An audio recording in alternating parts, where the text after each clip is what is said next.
Hi friends, welcome to Boom's Tamil. வாங்க இன்னைக்கு நம்ம ஆல்ரெடி நம்ம சேனல்ல நிறைய மட்ட ஐடியாஸ் எல்லாம் பார்த்திருக்கோம். நம்ம வந்து சாமிக்கு பண்ணி கொடுத்துட்டு இருக்கோம். பல வருஷமா பண்ணிட்டு இருக்கோம் அப்படிங்கற விஷயத்தை நான் ஆல்ரெடி சொல்லிருக்கேன். இப்போ வந்து இதுக்கு வந்து நம்ம பூ தைக்க போறோம். இந்த மட்டை எப்படி பேஸ் பண்றது அப்படிங்கிறது அந்த டீடைல்லாம் இன்னொரு வீடியோல பார்க்கலாம். நம்ம இப்போ வந்து பூ மல்லிகை சன்னமல்லி சொல்லுவோம், முல்லை சொல்லுவாங்க, அந்த பூ தான் நம்ம எடுத்துட்டு இருக்கோம். இப்போ ஃபர்ஸ்ட் இதுக்கு என்ன பண்ணணும் அப்படின்னா தென்னங்குச்சி, புது தேங்காய் குச்சி எடுத்துக்கணும். நல்லா திக்கா இருக்கிற மாதிரி குச்சி எடுத்துக்கணும். அதை எடுத்து இந்த மாதிரி கத்தியில நீட்டா மேலே இருக்கிறதெல்லாம் எடுத்துட்டு நீட்டா குச்சியை ரெடி பண்ணிக்கணும். வீடியோ ஃபுல்லாமே நான் ஓரளவுக்கு ஃபாஸ்ட்டாகவே தான் கொடுத்துருக்கேன். ஏன்னா வீடியோ ரொம்ப லென்த்தாக இருக்குது. ஃபுல் விஷயத்தையும் உங்களுக்கு விவரமாக நான் சொல்லணுங்கிறதுனால வீடியோ ஃபாஸ்ட்டாகவே தான் போகும். இப்போ பாருங்கள், நமக்கு இது என்ன லென்த் வேணுமோ அந்த லென்த்தை விட கொஞ்சம் அதிகமாக ரெண்டு குச்சியுமே நல்லா டேமேஜ் இல்லாமல் திருகல் கோணை மனைமா அந்த மாதிரிலாம் எதுவும் இல்லாமல் நல்லா நீட்டாக பார்த்து எடுத்துக்கோங்க. நான் அகலத்துக்கும் சேர்த்தி எடுத்துட்ருக்கேன். எனக்கு இந்த சைடும் அந்த சைடும் உங்களுக்கு வீடியோ பார்க்க புரியும். இந்த சைடும் அந்த சைடு வைக்கிறதுக்கு ரெண்டு சின்ன குச்சிக்கும் சேர்த்தி நான் அளவு எடுத்திருக்கேன். ரெண்டு குச்சியும் ஒரே அளவாக வச்சு கட் பண்ணிவிட்டு ஒரு குச்சியும் மட்டும் நான் பெருசு சின்னதாக வெட்டியிருக்கேன். இப்போ அது உங்களுக்கு புரியும்னு நினைக்கிறேன். இப்போ பாருங்கள், அந்த லென்த்து லென்த்தான குச்சி வந்து திக்னஸ் நமக்கு மேலே இருக்கணும், அந்த மாதிரி வச்சுக்கணும். அது நீங்கள் பார்க்க புரியும். உள்ளனை வந்து நம்ம தண்ணியில் பூ கட்டுற உள்ளனை வந்து தண்ணியில் ஒரு கிண்ணத்தில் போட்டு வச்சுக்கணும். இப்போ பூ 4 நாளாக நம்ம அடுக்கி வச்சுக்கணும்.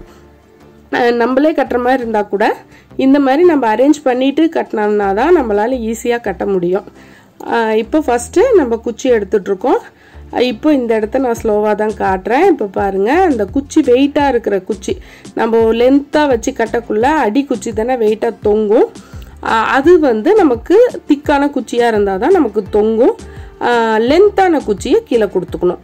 நான் திரும்ப சொல்கிறேன், அதை மட்டும் நீங்கள் கவனித்து பண்ணிக்கிட்டிங்கன்னா உங்களுக்கு கட்டுறதுக்கு ரொம்ப ஈஸியாக இருக்கும். இப்போ பாருங்கள், அடி குச்சி திக்னஸ் மேலே இருக்கணும். உல்டாவாக வச்சுருக்கோம்ல, ஒரு குச்சியோட திக்னஸ் மேலேயும் சன்னமாக இருக்கிறது கீழேயும், அந்த மாதிரி மாற்றி வச்சுருக்கணும்.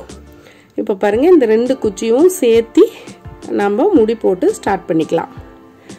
ஒரு 3-4 தட்டி நம்ம முடி போட்டுக்கணும், இல்லைன்னா குச்சி உருவிட்டு வந்துடும்.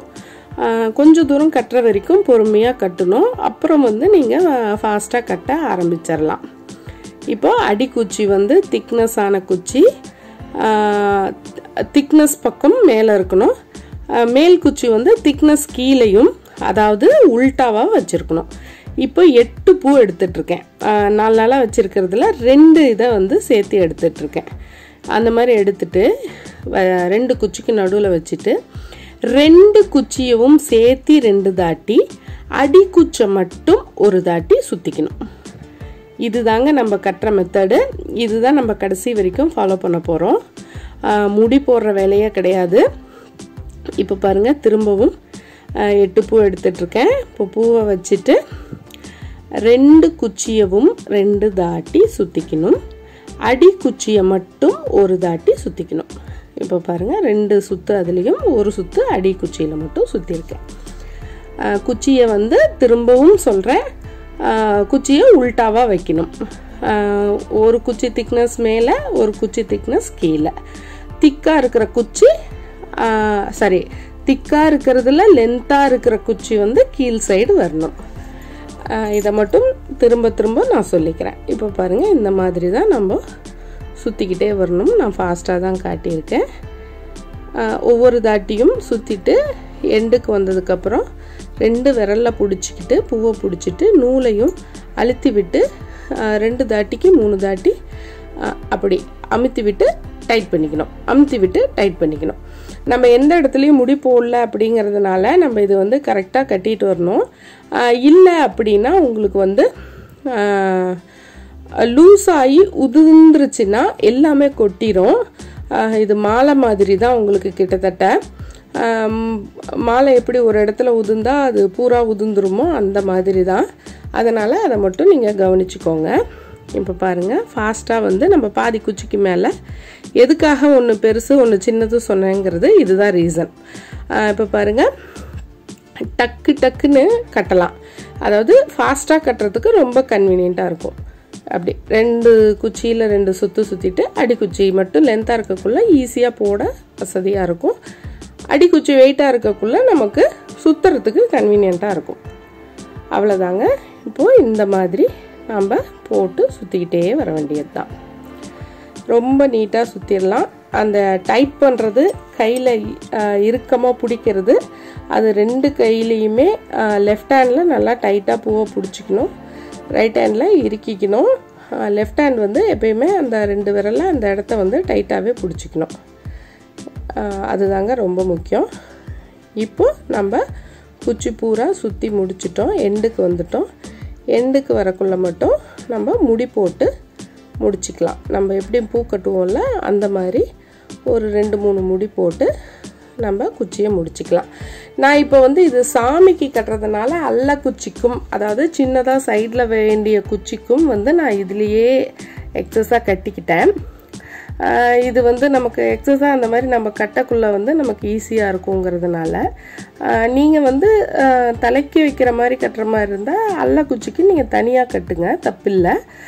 இது பாருங்கள் நம்ம கட்டிக்கிட்டே போக்குள்ள இந்த மாதிரி திருகிக்கும், அது பயப்பட தேவையில்லை. இப்படி கையில் பிடிச்சி திருகி விட்டிங்கன்னா உங்களுக்கு அது திரும்ப நேராகிடும்.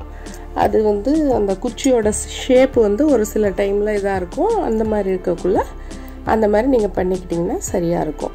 இந்த மாதிரி நம்ம ஒவ்வொரு குச்சியும் கட்டிட்டு இன்னொரு குச்சி கட்டுற வரைக்கும் வெயிட் பண்ணாமல் அதை வந்து நம்ம ஒரு ஈர துணி போட்டு சுற்றி வச்சுக்கணும். அப்போ தான் உங்களுக்கு கரெக்டாக இருக்கும். பாக்கு மட்டையை அடுத்த ஸ்டெப் இது. பாக்கு மட்டையை நல்லா தண்ணியில் ஊற போட்டு எடுத்துக்கணும். நல்லா ஊறி இருந்தால் மட்டும்தான் நமக்கு ஃப்ளெக்சிபிளாக இருக்கும். இல்லை உங்களுக்கு பாக்கு மட்டை கிடைக்கல அப்படிங்கிற பட்சத்தில் நீங்கள் வந்து சார்ட் பேப்பரோ இல்லை திக்கான அட்டை, நல்ல திக்கான அட்டை எடுத்துக்கோங்க. நம்ம பத்திரிக்கை அட்டைங்க விட நீங்கள் இந்த பாக்ஸ்லலாம் வருதில்ல, நம்ம துணி பாக்ஸில் அந்த மாதிரி அட்டையை எடுத்துக்கோங்க. இப்போது இதை வந்து என்ன பண்ணியிருக்கோம் அப்படின்னா நம்ம ஜடையோட கட்டுறதுக்கு நூல் வந்து ஃபஸ்ட்டு தைச்சிக்கணும். இந்த மாதிரி லைனாக எல்லா இடத்துலையும் நூல் கொடுத்து வச்சுருக்கணும். இது வந்து நான் ரெகுலராக சாமிக்கு வைக்கிறதுக்காக நான் அளவெடுத்து நான் கட் பண்ணி வச்சுருக்க மாட்டேன். நான் திரும்ப அதே பாக்கு மட்டையை தான் யூஸ் பண்ணிகிட்ருக்கேன். அதனால் வந்து எனக்கு ஆல்ரெடி அதில் எல்லாமே நூல் கொடுத்து வச்சுருக்கேன். இப்போ பாருங்கள் இந்த மாதிரி தான் இந்த பக்கமும் பூ வைக்க போகிறோம். இப்போது மட்டை என்ன கலரோ அந்த கலருக்கு நூல் எடுத்துக்கலாம். இப்போ ரெட் கலருங்கிறதுனால ரெட் கலரில் நூல் எடுத்துக்கிறேன். 2 நூலாக போட்டு 4 நூலாக மடித்து முடி போட்டுக்கிறேன். முடியை வந்து ஒரு 4-5 முடி போட்டு திக்காக முடி போட்டுக்கிறேன். அப்போ தான் நமக்கு ஊசி திக்னஸ்ங்கிறதுனால ஓட்டையில் வெளியே வராமல் இருக்கிறதுக்கு கரெக்டாக இருக்கும். இப்போ நான் எதுக்காக எக்ஸஸாக கட்டியிருந்தேன்ல, இதிலிருந்து எனக்கு சைடுக்கான ஒரு துண்டு பூவை வந்து கட் பண்ணி எடுத்துக்க போகிறேன். ஒரு பிட்டை மட்டும் ஃபஸ்ட்டு கட் பண்ணிக்க போகிறேன். இப்போது நான் சைடுக்கான ஒரு பிட்டை கட் பண்ணி எடுத்துட்டேன். இப்போ இந்த பிட்டை வந்து நான் ஃபஸ்ட்டு மேலேருந்து அட்டாச் பண்ணிட்டு வரப்போகிறேன். இப்போ பாருங்கள், அடியில் பாக்கு மாட்டேன், அது மேலே இந்த பக்கமும் அந்த பக்கமும் கட்டி வச்சுருக்க பூ, மேலே சின்ன பிட்டு, அதுக்கு மேலே நம்ம மட்டை. இதை வந்து இப்படியே நம்ம எல்லாத்தையும் சேர்த்து இப்போ நம்ம அட்டாச் பண்ணணும். இப்போ பாருங்கள், இந்த மாதிரி கொடுத்துட்டு ஃபஸ்ட்டு இந்த மேலே நம்ம டிசைனில் மட்டும் விட்டு எடுத்துக்கணும். அங்கே தான் வந்து உங்களுக்கு க்ரிப்பாக நிற்கும். அடியிலெல்லாம் பாக்கு மட்டையில் நூல் வந்து வந்துடும், மிஷின் நூல் அப்படிங்கிறதுனால. இப்போது இந்த பிட்டில் தனியாக கோத்துக்கணும். அதுக்கப்புறம் லென்த்தில் கோத்துக்கணும். அதுக்கப்புறம் அடியில் இருக்க பாக்கு மட்டையில் ஊசி விட்டுக்கணும். இப்போ நான் உங்களுக்கு காட்டணுங்கிறதுக்காக தான் இப்படி தனித்தனியாக வச்சு காட்டினேன். கொஞ்சம் அந்த இடத்துல சிக்கி விழுந்துருச்சு, அதை அட்ஜஸ்ட் பண்ணி எடுத்து விட்டுட்டேன். இப்போது இந்த மாதிரி இப்போது டைட் பண்ணிக்கணும். நல்லா அதை ஊசி அடியில் எடுத்துட்டேன், நல்லா டைட் பண்ணிக்கணும். இப்போது ஆப்போசிட் சைடில் இப்போ இந்த கார்னரில் குத்தணும். இப்போ இந்த கார்னரில் குத்தக்குள்ள அடியில் பாக்கு மட்டையிலையும் 2 பூவில் மட்டும் குத்திருக்கேன். மேலே இருக்கிற மட்டையில் குத்தலை. ஸ்டார்டிங்கில் மேலே இருக்க மட்டையிலையும் குத்துனா வந்து கொஞ்சம் இடைஞ்சலாக இருக்கும். இப்போ மேலேருந்து அடியில் குத்திக்கிறேன். உங்களுக்கு வந்து இந்த இடம் வந்து க்ரிப்பாக உங்களுக்கு ஸ்டார்டிங் செட் ஆகிடுச்சு. இது எனக்கு ரெகுலராக நான் தைச்சி எனக்கு பழக்கம் இருக்குது. அதனால் வந்து நான் இதை இப்படியே ஃபுல்லாக, அதாவது ரைட்டு லெஃப்ட்டு மேலே இருக்க பிட்டு எல்லாத்தையுமே சேர்த்து வச்சு பூவை ஒட்டுக்காக தைச்சிட்டு போகிறேன். உங்களுக்கு வந்து இது கொஞ்சம் கஷ்டமாக இருக்குது, புதுசாக பண்ணுறவங்களுக்கு கஷ்டமாக இருக்குன்னா பாக்கு மட்டையில் ஃபஸ்ட்டு ஒன் சைடு பூவை மட்டும் ஃபுல்லாக தைச்சிட்டு அதுக்கப்புறம் இன்னொரு சைடு பூவையும் சென்டர் பிட்டையும் அட்ஜஸ்ட் பண்ணி வச்சு தைச்சிக்கிட்டே போனீங்கன்னா உங்களுக்கு ஈஸியாக இருக்கும். எனக்கு பழக்கம் இருக்குது அப்படிங்கிறதுனால 2 சைடும் அப்படியே வச்சு நான் ஈஸியாக அட்டாச் பண்ணிக்கிட்டே போகிறேன். நீங்கள் வந்து புதுசாக தைக்கிறவங்களாக இருந்தால் எனக்கு இது வரும்னா நீங்கள் இப்படியே ட்ரை பண்ணலாம். இல்லைன்னா ஒன் சைடு வந்து பாக்கு மட்டையில் பூவை அட்டாச் பண்ணிவிட்டு அதுக்கப்புறம் இன்னொரு சைடையும் அதெல்லாம் சேர்த்து நீங்கள் அட்டாச் பண்ணிக்கலாம். நான் இப்போ இப்படியே ஆப்போசிட்டாக நூலை விட்டு எடுத்து இறுக்கிக்கிட்டே போனோம்னா நமக்கு 4 நூல் இருக்கிறதுனால அழகாக வந்து இறுக்கிட்டே வந்துடும்.